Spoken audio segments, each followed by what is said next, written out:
Hello everyone, welcome to Ruchi style. चला sari नेसूयात.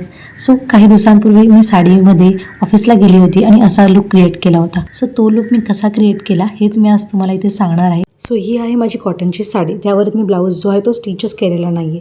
So त्यासाठी इथे मी असा जॅकेटचा लुक देणारा माझ्याकडे शॉर्ट कुर्ती होता. तो याच्यावरती खूप छानपणे बसत होता. सो मी ठरवलं की हाच आपण याच्यावरती ॲज अ ब्लाऊज म्हणून पेअर करूयात. सो पदर घेताना पदराच्या ज्या निऱ्या आहेत त्या थोड्या छोट्या लेंथला घ्यायच्या आणि थोडंसं खाली घेऊन आपल्याला तो पदर पिनअप करायचा आहे. पिन केल्यानंतर हा जो साडीचा भाग खाली राहतो त्याला असं मागे घेऊन आपल्या पुढपर्यंत टकिंग करून घ्यायचा आहे आणि समोरचा भाग जो आहे हा तसाच सोडायचा आहे. सो त्यामुळे एक छान असा फ्लोई लुक येतो आणि इथे तुम्ही बघू शकता की एकदम अप्रोप्रिएट ऑफिस लुक हा क्रिएट झालेला आहे.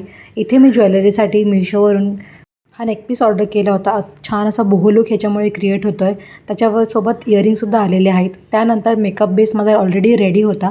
सो फक्त ब्लश इथे मी लावलं, तसंच ॲज अ लिपस्टिक म्हणूनही मी इथे यूज केला आणि पूर्ण लुक तुम्ही इथे बघू शकता. अतिशय सुंदररित्या टर्नआउट झाला आहे आणि हातामध्ये एक कडं आणि जस्ट वन वॉच आणि तुमची बॅग आणि you are good to go for your office. Sari आणि टॉप दोन्ही ऑफलाईन आहेत. ज्याच्या लिंक हव्या असतील तर सिमिलर मी नक्कीच द्यायचा ट्राय करेल. हा लुक कसा वाटला हे मला नक्कीच सांगा. भेटू नेक्स्ट ब्लॉगमध्ये. Till then bye bye.